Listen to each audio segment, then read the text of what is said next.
what is Rolex going to do next this year for 2022? We already saw a little lineup that could possibly be rumored. I don't know, maybe it's just what somebody really wants to see. We saw a lineup of some watches that, in my opinion, are still speculations because the way that Rolex operates, if this leaked out so early in advance, I mean, damn, somebody dropped the ball. So I want to go over first those models that have been going all around social media, which are speculative leaks. One is going to be the 41 millimeter Hulk. I mean, if they did come out with that, I guess, is it necessary? No, but then again, that's what I've been saying already for quite some time, you know. I don't think all these releases every year are necessarily necessary. Next is gonna be a black ceramic GMT with the Jubilee bracelet. I mean, guys, if they come up with this, I'm gonna throw up. No, I like the watch, don't get me wrong. I think it would be pretty cool. It's just the idea of let's just slap Jubilee on everything across the board. It's just a little bit repulsive at this point. I mean, can you guys just reserve a little bit? Reserve a little bit of the market for somebody else or for the future perhaps? I mean, at this point, what you need to give us is a GMT in yellow gold with Jubilee. That's what we need. Heck, we'll even take it in rose, but I think yellow would be the ideal play.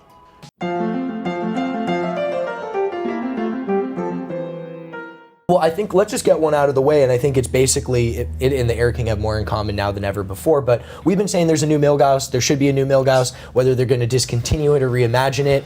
We've been saying this for a few years. Every year it's on that list of predictions. I'm going to die on that hill until we have a new one. I am too. But yeah, there's... So is this the year? Is this the year we're going to see either the Milgauss being discontinued, drastically changed? I mean... For me, I don't know if this will be the year. I keep saying this will be the year, and I keep being wrong about that. So yes, this will be the year, and I'll be wrong. Sooner or later you'll get it. Yeah.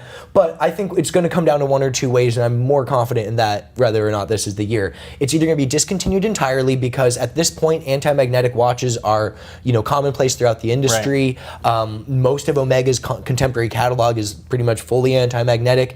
A lot of Rolex's movements with the parachrome hairspring and, you know, siloxy, they're moving towards just general anti-magnetic timepieces. Mm-hmm. So is the Milgauss's party piece still have relevance going forward?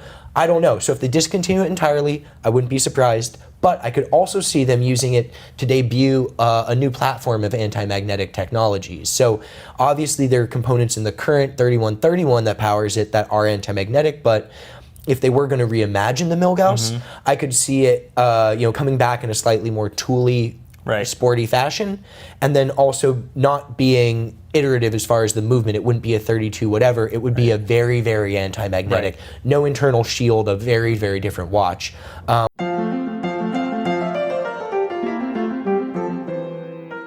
So for the big brand, Rolex rumors. I don't think Rolex is going to have a big year. I'm probably going to be so wrong with this. Basically, Rolex has really been struggling.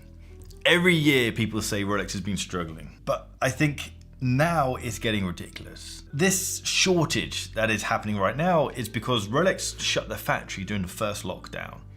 There's obviously a big delay between them shutting the factory down 2 years ago, last year, I forget, a while ago, and then that actually trickling into the supply chain itself, and that's what we're seeing now. You can go to any Rolex AD and they won't have anything in stock. They will have a minimal stock, but they'll have watches on display.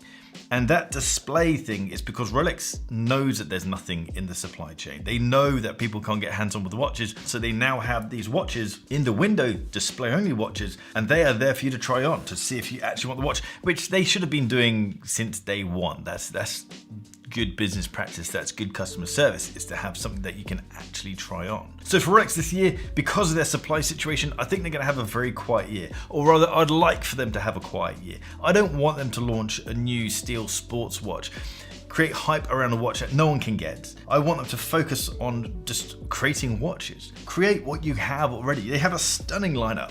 They just need to make them. Of course, Rolex can't not launch something, so I think they're going to be strategic and launch precious metal watches. They could do exactly what they did around the Rainbow Daytona. Get all the attention around one watch